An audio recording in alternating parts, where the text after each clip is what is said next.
This video will be an overview of the interactive whiteboard in conferences within Schoology. As you can see, I'm already in a conference and I have one student that has joined me.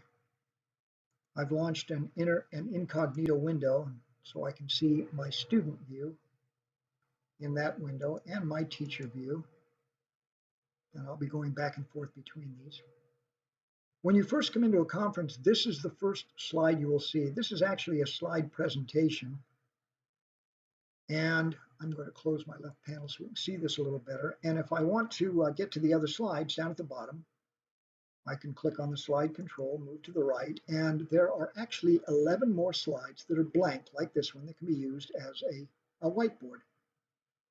And I've got some other controls down here on the right. I can zoom in or zoom out, and I can make it a wide panel, or I can make it full screen. No matter which of those I choose, my toolbar on the right stays available to me, and I'm going to leave this in full screen mode for a minute while I go through these tools. They're pretty straightforward and pretty simple, actually. I've got the option to create a text box. As long as the box is open and active, I can also change the font size. You can see it changes everything at once. I can change the font color. But once I click out, the text is set. There are several shapes here that you can bring in, so we can add boxes, and we can change the color or the thickness of the outline of the box. There's also a pen for freehand drawing.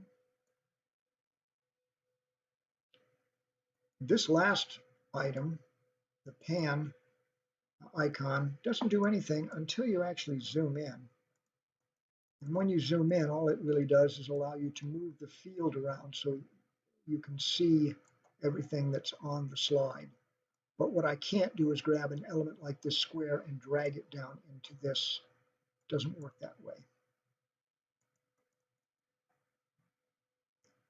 The other two icons here remove elements or annotations from the page. This one does it one at a time, so if I click, each time I click, I'm going to lose an element. If I click the trash can, I get rid of everything at once. The last icon down here is the one that is really the most fun, because this is what makes this whiteboard interactive so your students can interact with you. Let me show you what I mean. So if I, as the teacher, if I put this simple problem up here,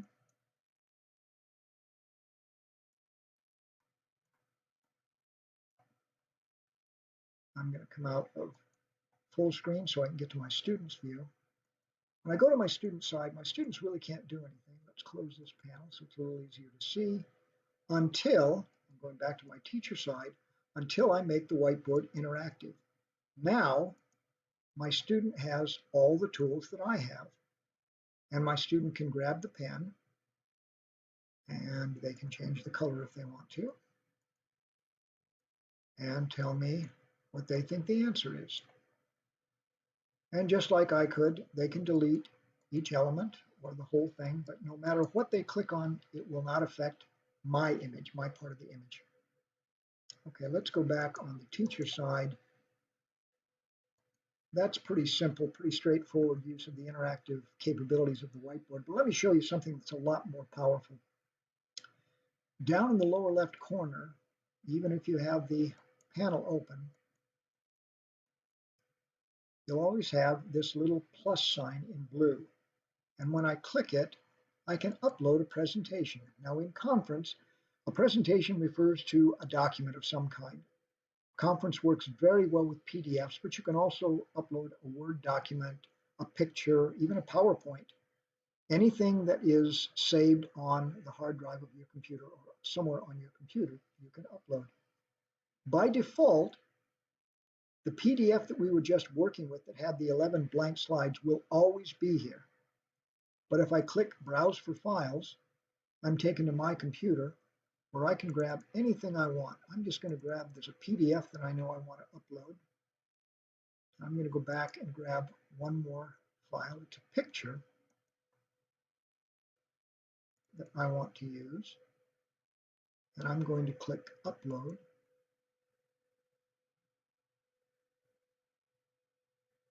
And I think I'm going to get my plane first, and I don't want that. So I can always change between my presentations by going to the little blue plus sign, clicking Upload Presentation, and I want to bring in this document. So I'm going to click the circle next to the file that I want to work with, and then click Confirm. And here's my document. And if I go to full screen, you can see it a little better, and I can review with my students the vocabulary and the definitions of the forces of flight. And when I'm done, by the way, I've got all my tools over here, so I could underline or circle things if I wanted to. When I'm done, I can go back to my little plus sign, and I'm going to upload the picture of the airplane now. So I'm going to put a check mark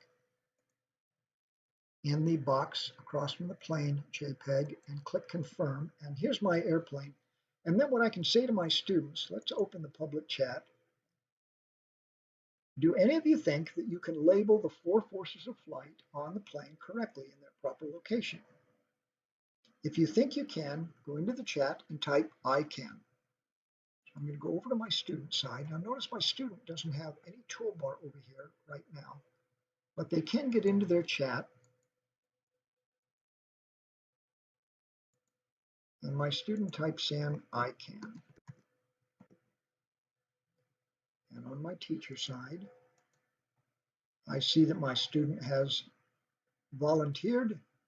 So I'm going to go over and click on my interactive panel. When I get my double image, now my student has access to the toolbar. They can click on a text box and put a text box in each location.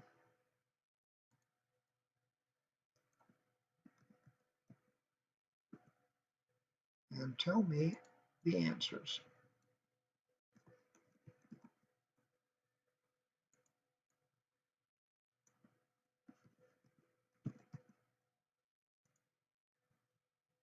And again, if they make a mistake, they can go back and delete one at a time, or they can delete all of them and start over. On my teacher side, I see everything as they put it in each location. And that is the interactive whiteboard in conference.